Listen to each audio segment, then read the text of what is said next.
ಓಂ ಶಾಂತಿ. ಈ ದಿನ ನಾವು ತಿಳ್ಕೊಳ್ಳೋಣ ಸಂತುಲನೆ. ಜೀವನದಲ್ಲಿ ಅತೀ ಮುಖ್ಯವಾಗಿ ಬೇಕಾಗಿರೋದೇ ಸಂತುಲನೆ. ನಮ್ಮ ಜೀವನ ಸಂತುಲಿತವಾಗಿದ್ದಾಗ ಆಗ ಒಳ್ಳೆಯ ರೀತಿ ಜೀವನ ನಡೆಸಲಿಕ್ಕಾಗ್ತದೆ. ಈ ಸಂತುಲನೆ ಇದು ಜೀವನದ ಪ್ರತಿಯೊಂದಕ್ಕೂ ಬೇಕಾಗ್ತದೆ. ಪ್ರತಿಯೊಂದು ಕ್ಷೇತ್ರಕ್ಕೂ ಎಲ್ಲದಕ್ಕೂ ಸಹ ಸಂತುಲನೆ ಅತಿ ಅವಶ್ಯವಾಗಿದೆ.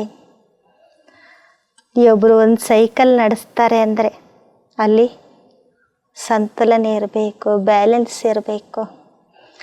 ಒಳ್ಳೆಯ ರೀತಿ ಬ್ಯಾಲೆನ್ಸ್ ಇದ್ದರೆ ಮಾತ್ರ ಸೈಕಲ್ ನಡೆಸ್ಲಿಕ್ಕಾಗ್ತದೆ. ಅಲ್ಲಿ ಬ್ಯಾಲೆನ್ಸೇ ಇಲ್ಲ, ಸಂತುಲನೆ ಇಲ್ಲ ಅಂದಾಗ ಸೈಕಲ್ ನಡೆಸಲಿಕ್ಕೆ ಬರೋದಿಲ್ಲ. ಈಗ ತಾವು ನೋಡ್ತಾ ಇದ್ದೀರಿ, ಜಗತ್ತಿನಲ್ಲಿ ಎಷ್ಟೊಂದು ಪರಿವರ್ತನೆಗಳಾಗ್ತಿದ್ದಾವೆ. ಆಂತರಿಕವಾಗಿ ಬಾಹ್ಯವಾಗಿ ಅನೇಕ ಪರಿವರ್ತನೆಗಳನ್ನು ನಾವು ನೋಡ್ತೇವೆ. ಜೀವನದಲ್ಲಿ ಏನೆಲ್ಲ ಪರಿವರ್ತನೆಗಳಾಗ್ತಿದ್ದಾವೆ. ಇಂತಹ ಪರಿವರ್ತನೆಯ ಸಮಯದಲ್ಲಿ ನಮ್ಮ ಜೀವನ ಸುಖಮಯವಾಗಿರಬೇಕು ಅಂದರೆ ಮುಖ್ಯವಾಗಿ ಬೇಕಾಗಿರೋದು ಸಂತುಲನೆ. ಇದು ಒಂದು ಜೀವನದ ಕಲೆ. ಯಾವಾಗ ಸಂತುಲನೆ ಮಾಡುವಂತಹ ಕಲೆಯನ್ನು ನಾವು ಕಲಿತೀವಿ ಆಗ ನಾವು ಜೀವನದಲ್ಲಿ ನಮಗೆ ಸಫಲತೆ ಸಿಗ್ತದೆ. ನಮ್ಮ ಜೀವನ ಹೇಗಿರಬೇಕು ಅಂದರೆ ಸಂತುಲನೆ ಇರಬೇಕು. ಸಂತುಲಿತ ಇದ್ದಾಗ ಮಾತ್ರ ಜೀವನ ಒಳ್ಳೆಯ ಜೀವನ ಆಗ್ತದೆ. ಈ ಉದಾಹರಣೆಗೆ ನೋಡಿ, ಗೌತಮ್ ಬುದ್ಧರವರ ಹತ್ರ ಒಬ್ಬ ಶ್ರೇಣ ಎನ್ನುವಂತಹ ರಾಜಕುಮಾರ ರಾಜ ಬಂದು ಏನು ಮಾಡ್ತಾನೆ ಅಂದರೆ ಬುದ್ಧನ ಹತ್ರ ಬಂದು ಸನ್ಯಾಸಿ ದೀಕ್ಷೆಯನ್ನು ತೆಗೆದುಕೊಳ್ಳುತ್ತಾನೆ. ಸನ್ಯಾಸಿ ದೀಕ್ಷೆಯನ್ನು ತೆಗೆದುಕೊಂಡಂತಹ ಶ್ರವಣ ರಾಜ ದೀಕ್ಷೆ ತೆಗೆದುಕೊಂಡ ನಂತರ ಅವನು ತಪಸ್ಸು ಮಾಡಲಿಕ್ಕೆ ಶುರು ಮಾಡ್ತಾನೆ. ಯಾವ ರೀತಿ ತಪಸ್ಸು ಮಾಡಲಿಕ್ಕೆ ಶುರು ಮಾಡ್ತಾನೆ ಅಂದರೆ ಅವನು ಊಟ ನೀರು ಎಲ್ಲ ಬಿಟ್ಟು ಸತತವಾಗಿ ತಪಸ್ಸು ಮಾಡ್ತಾ ನಿಂತ್ಕೊಂಡ್ಬಿಡ್ತಾನೆ. ಊಟನೂ ಮಾಡೋದಿಲ್ಲ, ನೀರು ಕುಡಿಯೋದಿಲ್ಲ, ಮಲಗೋದು ಇಲ್ಲ. ಇಡೀ ದಿನ ತಪಸ್ಸು ಮಾಡ್ತಾ ಕೂತ್ಬಿಡ್ತಾನೆ. ಒಂದು 3-4 ದಿನ ಆದ ನಂತರ ಗೌತಮ್ ಬುದ್ಧ ಅವನನ್ನು ನೋಡ್ತಾನೆ. ಅವನ ಶರೀರ ಎಲ್ಲ ಬಹಳ ದುರ್ಬಲವಾಗಿಬಿಟ್ಟಿರ್ತದೆ. ಯಾಕೆಂದರೆ 3 ದಿನದಿಂದ ಊಟನೂ ಮಾಡಿರೋದಿಲ್ಲ, ನೀರು ಕುಡ್ದಿರೋದಿಲ್ಲ, ತಪಸ್ಸಿಗೆ ಕುತ್ಕೊಂಡ್ಬಿಟ್ಟಿರ್ತಾನೆ. ಆಗ ಬುದ್ಧ ಆ ಶ್ರವಣರಾಜನನ್ನು ಕರೆಸ್ತಾನೆ. ಶ್ರವಣರಾಜನನ್ನು ಕರೆಸಿ ಆ ಶ್ರವಣರಾಜನ ಹತ್ರ ಮಾತಾಡ್ತಾನಂತೆ. ಶ್ರವಣರಾಜನಿಗೆ ಹೇಳ್ತಾನೆ, ನೀನು ರಾಜ ಆಗಿದ್ದಾಗ ಒಳ್ಳೆಯ ರೀತಿ ವೀಣೆ ನುಡಿಸ್ತೀಯಾ ಅಂತ ನಾನು ಕೇಳಿದ್ದೀನಿ. ಈಗ ಈ ವೀಣೆ ನುಡಿಸಿ ತೋರಿಸು ಅಂತ ಹೇಳ್ತಾನಂತೆ. ವೀಣೆ ಕೊಡ್ತಾನಂತೆ ಬುದ್ಧ. ಆ ರಾಜ ಆ ವೀಣೆ ತಗೊಳ್ತಾನಂತೆ ನುಡಿಸ್ಲಿಕ್ಕೆ. ಆದರೆ ಆ ವೀಣೆಯ ತಂತಿಗಳೇನಿರ್ತಾವಲ್ಲ ಅವು ಬಹಳ ಸಡ್ಲ ಆಗಿರ್ತಾವಂತೆ. ಆಗ ಶ್ರವಣ ರಾಜ ಹೇಳ್ತಾನಂತೆ, ಈ ತಂತಿಗಳೇನಿದ್ದಾವೆ ಬಹಳ ಸಡಿಲವಾಗಿವೆ, ಬಹಳ ಲೂಸಾಗಿವೆ. ಇಷ್ಟು ಲೂಸಾಗಿತ್ತು ಅಂದರೆ ವೀಣೆ ನುಡಿಸ್ಲಿಕ್ಕೆ ಬರೋದಿಲ್ಲ ಅಂತ ಹೇಳ್ತಾನಂತೆ. ಆಗ ಬುದ್ಧ ಆ ವೀಣೆಯನ್ನು ತೆಗೆದುಕೊಂಡು ಆ ತಂತಿಗಳನ್ನೇನು ಮಾಡ್ತಾನೆ ಅಂದರೆ ಬಹಳ ಟೈಟಾಗಿ ಬಿಗಿಯಾಗಿ ಅವನ್ನ ಕಟ್ಟಿ ವೀಣೆಯನ್ನು ಕೊಡ್ತಾನಂತೆ ರಾಜನಿಗೆ, ವೀಣೆ ನುಡಿಸು ಅಂತೇಳಿ. ಆಗ ರಾಜ ವೀಣೆ ನುಡಿಸ್ಲಿಕ್ಕೆ ಹೋಗ್ತಾನಂತೆ. ಆಗ ಅವನು ಮತ್ತೆ ಹೇಳ್ತಾನಂತೆ, ಇಷ್ಟು ಟೈಟಾಗಿದ್ದರೂ ವೀಣೆ ತಂತಿಗಳು ಮುರಿದೋಗ್ಬಿಡ್ತವೆ, ವೀಣೆ ನುಡಿಸ್ಲಿಕ್ಕಾಗೋದಿಲ್ಲ ಅಂತ ಹೇಳ್ತಾನಂತೆ. ಆ ರಾಜ ಹೇಳ್ತಾನಂತೆ, ವೀಣೆ ನುಡಿಸ್ಬೇಕು ಅಂದರೆ ತಂತಿಗಳು ಬಹಳ ಟೈಟಾಗೂ ಇರಬಾರ್ದು, ಬಹಳ ಲೂಸಾಗೂ ಇರಬಾರ್ದು. ಆಗ ಒಳ್ಳೆಯ ರೀತಿ ವೀಣೆಯನ್ನು ನುಡಿಸ್ಬೋದು ಅಂತ ಹೇಳ್ತಾನಂತೆ. ಆಗ ಬುದ್ಧ ಆ ಶ್ರವಣ ರಾಜನಿಗೆ ಹೇಳ್ತಾನಂತೆ, ಯಾವ ರೀತಿ ನೋಡಿ ಈ ವೀಣೆಯ ತಂತಿಗಳನ್ನು ಬಹಳ ಬಿಗಿಯಾಗಿ ಕಟ್ಟಿದ್ರೂ ಬರೋದಿಲ್ಲ, ಲೂಸಾಗಿಬಿಟ್ರು ನುಡಿಸ್ಲಿಕ್ಕೆ ಬರೋದಿಲ್ಲ. ಅದೇ ರೀತಿ ನಮ್ಮ ಜೀವನ ನಮ್ಮ ಜೀವನ ಹೇಗಿರಬೇಕು ಅಂದರೆ ಸಂತುಲಿತವಾಗಿರಬೇಕು. ಬಹಳ ಬಿಗಿಯಾಗಿನೂ ಅಲ್ಲ, ಬಹಳ ಲೂಸಾಗಿನೂ ಅಲ್ಲ. ಅಂದರೆ ಅವನು ಊಟ ನೀರು ಎಲ್ಲ ಬಿಟ್ಟು ಕುತ್ಕೊಂಡ್ಬಿಟ್ಟಿರ್ತಾನೆ. ಈ ರೀತಿ ಊಟ ನೀರು ಎಲ್ಲ ಬಿಟ್ಟು ತಪಸ್ಸು ಮಾಡೋದಲ್ಲ. ಹಾಗಂತೇಳಿ ಶರೀರ ನೋಡ್ಕೋಬೇಕು ಅಂತ ಇಡೀ ದಿನ ಊಟ ಮಾಡೋದು, ತಿನ್ನೋದು, ಕುಡಿಯೋದು ಅದರಲ್ಲೇ ಕಳೆಯೋದಲ್ಲ. ಜೀವನ ಹೇಗಿರಬೇಕು ಅಂದರೆ ವೀಣೆಯ ಹಾಗೆ ಸಂತುಲಿತವಾಗಿರಬೇಕು. ಆಗ ನಾವು ಜೀವನವನ್ನು ಒಳ್ಳೆಯ ರೀತಿ ನಡೆಸಲಿಕ್ಕಾಗ್ತದೆ. ಆಗ ಜೀವನ ಒಂದು ಕಲೆಯಾಗ್ತದೆ. ಜೀವನದಲ್ಲಿ ಆಗ ನಾವು ಸಫಲತೆಯನ್ನು ಪಡ್ಕೊಳ್ಬಹುದು ಅಂತ ಬುದ್ಧ ತಿಳಿಸ್ಕೊಡ್ತಾನೆ. ಈ ರೀತಿ ನೋಡಿ, ನಮ್ಮ ಜೀವನದಲ್ಲಿ ನಾವು ಸಫಲತೆಯನ್ನು ಪ್ರಾಪ್ತಿ ಮಾಡ್ಕೊಳ್ಬೇಕು ಅಂದರೆ ನಮ್ಮ ಜೀವನ ಸಂತುಲಿತವಾಗಿರಬೇಕು. ತಾವೆಲ್ಲ ಕಡೆಗೂ ನೋಡ್ತೀರಿ, ರಾಜಕೀಯ ಆಗಿರ್ಬೋದು, ಧಾರ್ಮಿಕ ಆಗಿರ್ಬೋದು, ಕಲಾಕ್ಷೇತ್ರದಲ್ಲಿರ್ಬೋದು, ಏನೆಲ್ಲ ವ್ಯಕ್ತಿಗಳಿದ್ದಾರೆ, ಅವ್ರ ಜೀವನದಲ್ಲಿ ಸಫಲತೆಯನ್ನು ಯಾಕೆ ಪಡ್ಕೊಂಡ್ರು ಅಂದರೆ ಅವರಲ್ಲಿ ಸಂತುಲನೆಯ ಕಲೆ ಇತ್ತು. ನಮ್ಮ ಜೀವನವನ್ನು ನಾವು ಸಂತುಲಿತವಾಗಿಟ್ಕೊಳ್ಬೇಕು. ಬ್ಯಾಲೆನ್ಸ್ ಕಲೆ ಇರಬೇಕು. ಬ್ಯಾಲೆನ್ಸ್ ಇದ್ದಾಗ ಮಾತ್ರ ಸಫಲತೆ ಪಡ್ಕೊಳ್ಳಿಕ್ಕಾಗ್ತದೆ. ಹಾಗಾದರೆ ಜೀವನ ಸಂತುಲನವಾಗಿರಬೇಕು ಅಂದರೆ ಎಲ್ಲ ಒಂದೇ ರೀತಿಯಿಂದ ಎಷ್ಟು ಬೇಕೋ ಅಷ್ಟು ಅಂತಲ್ಲ, ಎಲ್ಲ ಒಂದೇ ರೀತಿ ಇರಬೇಕು ಅಂತನೂ ಅಲ್ಲ. ಉದಾಹರಣೆಗೆ ನೋಡಿ, ನೀವೊಂದು ಕಿಚಡಿ ಮಾಡ್ತೀರಿ ಅಂದ್ಕೊಳ್ರಿ, ಅಥವಾ ಅನ್ನ ಸಾರು ಮಾಡ್ತೀರಿ ಅಂತ ತಿಳ್ಕೊಳ್ರಿ. ಈ ಕಿಚಡಿ ಮಾಡಬೇಕಾದ್ರೆ ಅಕ್ಕಿ 1 kg, ಬೇಳೆ 1 kg, ಎಣ್ಣೆ 1 kg, ಉಪ್ಪು 1 kg, ಎಲ್ಲ 1 kgಗಳನ್ನು ಸಮವಾಗಿ ಹಾಕ್ತೀರಾ? ಇಲ್ಲಲ್ಲ. ಅಕ್ಕಿ ಜಾಸ್ತಿ ಹಾಕಿದರೆ ಬೇಳೆ ಕಡಿಮೆ, ಎಣ್ಣೆ ಕಡಿಮೆ, ಉಪ್ಪು ರುಚಿ ತಕ್ಕ ಹಾಗೆ ಹಾಕ್ತೀವಿ. ಅದೇ ರೀತಿ ಜೀವನ ಅಂದರೆ ಎಷ್ಟು ಬೇಕೋ ಅಷ್ಟು ಅಂತಲ್ಲ, ಎಲ್ಲ ಸಮ ಪ್ರಮಾಣದಲ್ಲಿ ಅಂತಲ್ಲ, ಸಮತೋಲನೆಯಿಂದಿರಬೇಕು.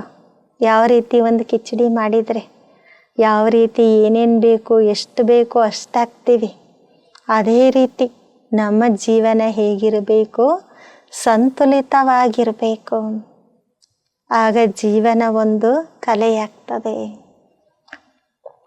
ಯಾವ ರೀತಿ ನೋಡಿ, ನಾವು ನಮ್ಮ ಜೀವನವನ್ನು ಸಂತುಲಿತವಾಗಿಟ್ಕೊಳ್ಳೋದನ್ನು ಕಲಿಬೇಕು. ಮೊದಲಿಗೆ ಸ್ವಲ್ಪ ಕಷ್ಟ ಆಗ್ಬೋದು. ನಾವು ನಮ್ಮನ್ನು ನಾವು ನೋಡಿಕೊಂಡಾಗ ನನ್ನ ಜೀವನ ಯಾವ ರೀತಿ ಇದೆ, ಅದನ್ನು ನಾನು ಯಾವ ರೀತಿ ಬ್ಯಾಲೆನ್ಸ್ ಮಾಡ್ತೀನಿ, ಸಂತುಲನೆ ಮಾಡ್ತೀನಿ ಅಂತ ನಾವು ನೋಡಿಕೊಂಡು ಅದನ್ನು ಸಂತುಲನೆ ಮಾಡ್ತೀವಿ ಅಂದಾಗ ಆಗ ನಮ್ಮ ಜೀವನ ಸಫಲ ಆಗ್ತದೆ. ಉದಾಹರಣೆಗೆ ನೋಡಿ, ಫಸ್ಟಿಗೆ ಯಾರು ಕಾರ್ ಡ್ರೈವಿಂಗ್ ಕಲಿತಾ ಇರ್ತಾರೆ, ಕಾರ್ ಡ್ರೈವಿಂಗ್ ಕಲಿಬೇಕಾದ್ರೆ ಅವ್ರಿಗೆ ಬಹಳ ಎಚ್ಚರಿಕೆ ಇರ್ತದೆ. ಕಾರ್ ಡ್ರೈವಿಂಗ್ ಕಲಿಬೇಕಾದ್ರೆ ಅವ್ರ ಲಕ್ಷ್ಯ ಎಲ್ಲ ಸ್ಟೇರಿಂಗ್ ಕಡೆ, ಬ್ರೇಕ್ ಕಡೆ, ಅದ್ರ ಕಡೆಗೆ ಲಕ್ಷ್ಯ ಇರ್ತದೆ. ಯಾಕೆಂದರೆ ಅದನ್ನೆಲ್ಲ ಬ್ಯಾಲೆನ್ಸ್ ಮಾಡಬೇಕಲ್ವ. ಅವ್ರ ಪೂರ್ಣ ಗಮನ ಅದ್ರ ಕಡೆ ಇರ್ತದೆ. ಯಾವಾಗ ಸ್ಟೇರಿಂಗ್ ಹಾಕಬೇಕು, ಯಾವಾಗ ತಿರುಗಿಸ್ಬೇಕು, ಯಾವಾಗ ಬ್ರೇಕ್ ಹಾಕಬೇಕು, ಯಾವಾಗ ಕ್ಲಚ್ ಹಾಕಬೇಕು ಅಂತ ಅದನ್ನೇ ನೋಡ್ತಾ ಇರ್ತಾರೆ ಅವರು. ಯಾಕೆಂದರೆ ಅದನ್ನೆಲ್ಲ ಬ್ಯಾಲೆನ್ಸ್ ಮಾಡಲಿಲ್ಲ ಅಂದರೆ ಕಾರ್ ಆಕ್ಸಿಡೆಂಟ್ ಆಗೋ ಚಾನ್ಸ್ ಇರ್ತದೆ. ಅದೇ ನೋಡಿ, ಕೆಲವು ದಿನಗಳ ನಂತರ ಅವ್ರು ಯಾವಾಗ ಕಾರು ಓಡಿಸೋದನ್ನು ಪೂರ್ಣ ಕಲಿತು ಬಿಡ್ತಾರೆ, ಆಗ ನೋಡಿ ಅವರು ಆರಾಮಾಗಿ ಕಾರ್ ಓಡಿಸ್ತಾರೆ. ಅವ್ರ ಗಮನ ಎಲ್ಲ ಬ್ರೇಕ್ ಕಡೆ ಆಗಲಿ, ಕ್ಲಚ್ಚಿಂಗ್ ಕಡೆ ಆಗಲಿ, ಸ್ಟೇರಿಂಗ್ ಕಡೆ ಇರೋದಿಲ್ಲ. ಅವ್ರು ಆರಾಮಾಗಿ ಇನ್ನೊಬ್ಬರ ಜೊತೆ ಮಾತಾಡ್ತಾ ಕಾರನ್ನು ನಡೆಸ್ತಾರೆ, ಹಾಡು ಕೇಳ್ತಾ ಕಾರ್ ನಡೆಸ್ತಾರೆ. ಯಾಕೆಂದರೆ ಅವ್ರಿಗೆ ಅಭ್ಯಾಸ ಆಯಿತು, ಒಂದು ಬ್ಯಾಲೆನ್ಸ್ ಸಿಕ್ಕಿತ್ತು ಕಾರನ್ನು ನಡೆಸಲಿಕ್ಕೆ. ಆಗ ನೋಡಿ ಅವರು ಒಳ್ಳೆಯ ರೀತಿ ಕಾರನ್ನು ನಡೆಸಲಿಕ್ಕಾಗ್ತದೆ. ಅದೇ ರೀತಿ ನಾವು ನಮ್ಮ ಜೀವನವನ್ನು ಏನು ಮಾಡಬೇಕು, ನಾವು ಯಾವಾಗಲೂ ಬ್ಯಾಲೆನ್ಸ್ನಲ್ಲಿ ಇಟ್ಕೊಳ್ಬೇಕು. ಬ್ಯಾಲೆನ್ಸ್ನಲ್ಲಿ ಇಟ್ಕೊಂಡಾಗ ನಮಗೆ ಜೀವನ ಒಳ್ಳೆಯ ರೀತಿ ಜೀವನವನ್ನು ನಡೆಸ್ಲಿಕ್ಕಾಗ್ತದೆ. ಆಗ ನಮ್ಮ ಜೀವನ ಏನಾಗ್ತದೆ ಅಂದರೆ ಒಂದು ಕಲೆ ಆಗ್ತದೆ. ಕೆಲವು ದಿನಗಳವರೆಗೆ ನಮಗೆ ಕಷ್ಟ ಆಗ್ಬೋದು, ಆದರೆ ಅದನ್ನು ನಾವು ಅಭ್ಯಾಸ ಮಾಡಬೇಕು. ನಮ್ಮ ಜೀವನವನ್ನು ನಾವು ನೋಡ್ಕೊಳ್ಬೇಕು. ಯಾವುದರಲ್ಲಿ ನಮ್ಮ ಜೀವನದಲ್ಲಿ ಬ್ಯಾಲೆನ್ಸ್ ಇಲ್ಲ, ಎಲ್ಲಿ ಸಂತುಲಿತವಾಗಿಲ್ಲ ಅಂತ ನಾವು ನೋಡಿಕೊಂಡು ಅದನ್ನೇನು ಮಾಡಬೇಕು ಅಂದರೆ ನಾವು ಪರಿವರ್ತನೆ ಮಾಡಿಕೊಳ್ಬೇಕು. ಅದನ್ನು ಅಭ್ಯಾಸ ಮಾಡಿಕೊಳ್ಬೇಕು. ಜೀವನ ಸಂತುಲಿತವಾಗಿ ಇಟ್ಕೊಳ್ಳೋದು ಹೇಗೆ ಅಂತ ಕೆಲವು ದಿನಗಳ ಅಭ್ಯಾಸ ಮಾಡಿಕೊಂಡ್ರೆ ಆಗ ಜೀವನ ಸಂತುಲಿತವಾಗ್ತದೆ. ಯಾವ ರೀತಿ ನೋಡಿ, ಅದು ಅಭ್ಯಾಸ ಆದರೆ ತನ್ನಷ್ಟಕ್ಕೆ ತಾನು ಜೀವನ ಬ್ಯಾಲೆನ್ಸ್ ಸಿಕ್ಬಿಡುತ್ತೆ. ನಮಗೆ ಬ್ಯಾಲೆನ್ಸ್ ಆಗುತ್ತೆ, ಸಂತುಲಿತ ಆಗುತ್ತೆ. ಅದು ಬರೋದು ಅಭ್ಯಾಸದಿಂದ. ಅಭ್ಯಾಸ ಮಾಡಬೇಕು ನಾವು. ಉದಾಹರಣೆಗೆ ನೋಡಿ, ಒಂದು ನಾಟಕ ಕಂಪನಿ ಇರ್ತದೆ. ಆ ನಾಟಕ ಕಂಪನಿಯಲ್ಲಿ ಪತಿ ಪತ್ನಿ ಇಬ್ಬರದು ಶೋ ಇರ್ತದೆ. ಅವ್ರ ಪತ್ನಿಯನ್ನು ಗೋಡೆಗೆ ನಿಲ್ಲಿಸಿ ಅವರು ಚಾಕು ತಗೊಂಡು ಎಸಿತಾ ಇರ್ತಾರೆ. ಆ ಚಾಕು ಏನಿರ್ತದೆ, ಅವರೆಷ್ಟೇ ಗುರಿ ಇಟ್ಟು ಎಸೆದ್ರು ಆ ಪತ್ನಿ ಹೊಟ್ಟೆಗಾಗಲಿ ಕೈಗಾಗಲಿ ಯಾವುದಕ್ಕೂ ತಾಗೋದಿಲ್ಲ. ಪೂರ್ಣ ಇನ್ನೇನು ಅಲ್ಲಿ ಹೋಗಿ ಅವ್ರ ಶರೀರಕ್ಕೆ ಕೈಗೆ ತಾಗ್ತದೆ ಅನ್ನಷ್ಟರಲ್ಲಿ ಪಕ್ಕದಲ್ಲೇ ತಾಗಿರ್ತದೆ. ಯಾಕೆಂದರೆ ಅವನಿಗೆ ಅಭ್ಯಾಸ ಆಗಿಬಿಟ್ಟಿರ್ತದೆ. ಈ ರೀತಿ ಅವರು ಶೋ ಮಾಡ್ತಿರ್ತಾರೆ. ಆದರೆ ಅವ್ರ ಪತಿ ಪತ್ನಿಯಲ್ಲಿ ಬಹಳಷ್ಟು ಜಗಳಗಳು ಶುರುವಾಗ್ತವೆ. ಬಹಳಷ್ಟು ಜಗಳ ಆದಾಗ ಅವನು ಅನ್ಕೊತಾನಂತೆ, ನಾನು ದಿನ ಏನು ಚಾಕು ಗುರಿ ಇಟ್ಟು ಹಾಕ್ತೀನಿ, ಇವರು ಹೊಟ್ಟೆಗೆ ಹಾಕಿಬಿಟ್ರೆ ಇವರು ಹೊಟ್ಟೆಗೆ ಹಾಕಿಬಿಟ್ರೆ ಆಯಿತು, ಇಲ್ಲ ತಲೆಗೆ ಹಾಕಿಬಿಟ್ರೆ ಆಯಿತು ಅಂತ ಅವನಿಗೆ ಭಾಳ ಸಿಟ್ಟು ಬರ್ತದಂತೆ. ಅವನು ಅದೇ ರೀತಿ ಅಂದ್ಕೊಂಡು ತಿರುಗಿ ದಿನ ಶೋ ಶುರುವಾದಾಗ ಹೆಂಡತಿ ಹೊಟ್ಟೆಗೆ ಚಾಕು ಹಾಕೋಣ ಅಂತ ಹಾಕ್ತಾನಂತೆ. ಅವನು ಎಷ್ಟು ಚಾಕು ಹಾಕಿದ್ರು ಅದು ಹೊಟ್ಟೆಗೆ ಬೀಳೋದಿಲ್ಲ. ಇನ್ನೇನು ಬೀಳುತ್ತೆ ಅನ್ನಷ್ಟೊತ್ತಿಗೆ ಹೋಗಿ ಪಕ್ಕದಲ್ಲಿ ಬೀಳುತ್ತೆ. ಯಾಕೆಂದರೆ ಅವನಿಗೆ ದಿನಾಲೂ ಚಾಕು ಹಾಕಿ ಹಾಕಿ ಅವನಿಗೆ ಅಭ್ಯಾಸ ಆಗಿಬಿಟ್ಟಿರ್ತದೆ. ಅದು ಗುರಿ ಇಟ್ಟು ಇಟ್ಟು ಅಭ್ಯಾಸ ಆಗಿರೋದ್ರಿಂದ ಅವನೇನು ಪ್ರಯತ್ನ ಮಾಡಿದರೂ ಆ ಚಾಕು ಹಾಕ್ಲಿಕ್ಕಾಗೋದಿಲ್ಲ. ತಿರುಗಿ ದಿನ ನೋಡಿ ಅವ್ರ ಗಂಡ ಹೆಂಡತಿ ಜಗಳ ಇನ್ನೂ ಭಾಳ ದೊಡ್ಡದಾಗಿ ಆಗ್ಬಿಡ್ತದೆ. ಆಗ ಅವನು ಅನ್ಕೊತಾನಂತೆ, ಇಲ್ಲ ಇವತ್ತೆಷ್ಟಿದ್ರು ನನ್ನ ಹೆಂಡತಿ ಹೊಟ್ಟೆಗೆ ಚಾಕು ಹಾಕಿ ಸಾಯಿಸಲೇಬೇಕು, ಕಿರಿಕಿರಿ ಭಾಳಷ್ಟು ಆಗ್ಬಿಡ್ತು ನನಗೆ ಅಂತ ಅಂದ್ಕೊಂಡು ಅವನೇನು ಮಾಡ್ತಾನಂದರೆ ತಿರುಗಿ ದಿನ ನಾನು ಕಣ್ಣು ಬಿಟ್ಟು ಹಾಕ್ತೀನಲ್ವ, ಅದು ಅಭ್ಯಾಸ ಆಗಿಬಿಟ್ಟಿದೆ ನನಗೆ, ಈ ದಿನ ಏನು ಮಾಡೋಣ, ಕಣ್ಣು ಮುಚ್ಚಿ ಹೆಂಡತಿಗೆ ಚಾಕು ಹಾಕೋಣ ಅಂತೇಳಿ ಕಣ್ಣಿಗೆ ಪಟ್ಟಿ ಕಟ್ಕೊಂಡು ಒಂದು ಚಾಕು ಎಸಿತಾನಂತೆ. ಅವನು ಬಹಳಷ್ಟು ಚಾಕು ಎಸ್ತಾನೆ. ಜನ ನೋಡೋರೆಲ್ಲ ಬಹಳ ಖುಷಿಯಿಂದ ಜೋರಾಗಿ ಚಪ್ಪಾಳೆ ಹಾಕ್ತಾರಂತೆ. ಇವನಿಗೆ ಆಶ್ಚರ್ಯ ಅನ್ನಿಸ್ತದಂತೆ. ಅವನು ಕಣ್ಣು ಪಟ್ಟಿ ಮುಚ್ಚಿದ್ದನ್ನು ತೆಗೆದು ನೋಡ್ತಾನಂತೆ. ಒಂದು ಚಾಕುನು ಹೆಂಡತಿಗೆ ಮೈ ಮೇಲೆ ಬಿದ್ದಿರೋದಿಲ್ಲ ಅಂತೆ. ಜನರಿಗೆಲ್ಲ ಖುಷಿ.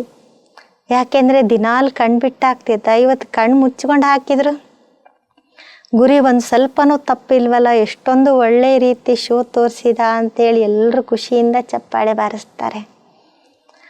ಆಗ ಅವನಿಗೆ ಅನ್ನಿಸ್ತದೆ, ಅವನು ಎಷ್ಟು ಪ್ರಯತ್ನ ಮಾಡಿದರೆ ಆಗೋದಿಲ್ಲ. ಯಾಕೆಂದರೆ ಅವನಿಗೆ ಅಭ್ಯಾಸ ಆಗಿಬಿಡ್ತು. ಅಭ್ಯಾಸ ಆಗಿರೋದ್ರಿಂದ ಕಣ್ಣು ಮುಚ್ಚಿ ಚಾಕು ಹಾಕಿದ್ರು ಅದು ಕರೆಕ್ಟಾಗಿ ಎಲ್ಲಿ ಗುರಿ ತಲುಪಬೇಕೋ ಅಲ್ಲೇ ಹೋಗಿ ಆ ಚಾಕು ತಲುಪಿತ್ತು. ಈ ರೀತಿ ನೋಡಿ ನಾವು ನಮ್ಮ ಜೀವನವನ್ನು ಸಂತುಲಿತವಾಗಿ ಬ್ಯಾಲೆನ್ಸ್ ಇಟ್ಕೊಳ್ಳುವುದನ್ನು ನಾವು ಅಭ್ಯಾಸ ಮಾಡಬೇಕು. ಯಾವಾಗ ನಾವು ಸತತವಾಗಿ ನಾವು ಅಭ್ಯಾಸ ಮಾಡ್ತೀವಿ ಆಗ ನಮ್ಮ ಜೀವನ ಏನಾಗ್ತದೆ ಅಂದರೆ ಸಂತುಲಿತವಾಗ್ತದೆ, ಬ್ಯಾಲೆನ್ಸ್ ಆಗ್ತದೆ. ಯಾವಾಗ ನಮ್ಮ ಜೀವನ ಸಂತುಲಿತವಾಗ್ತದೆ ಆಗ ನಮ್ಮ ಜೀವನದಲ್ಲಿ ನಮಗೆ ಸಫಲತೆ ಸಿಗ್ತದೆ. ಜೀವನದಿಂದ ಸುಖ ಶಾಂತಿ ಪ್ರಾಪ್ತಿಯಾಗ್ತದೆ. ಆಗ ನಮ್ಮ ಜೀವನ ಒಂದು ಕಲೆಯಾಗ್ತದೆ. ಬನ್ನಿ ಈ ರೀತಿ ನಾವು ನಮ್ಮ ಜೀವನವನ್ನು ಸಂತುಲಿತವಾಗಿ ಬ್ಯಾಲೆನ್ಸ್ ಆಗಿ ಇಟ್ಕೊಳ್ಳೋಣ. ಓಂ ಶಾಂತಿ.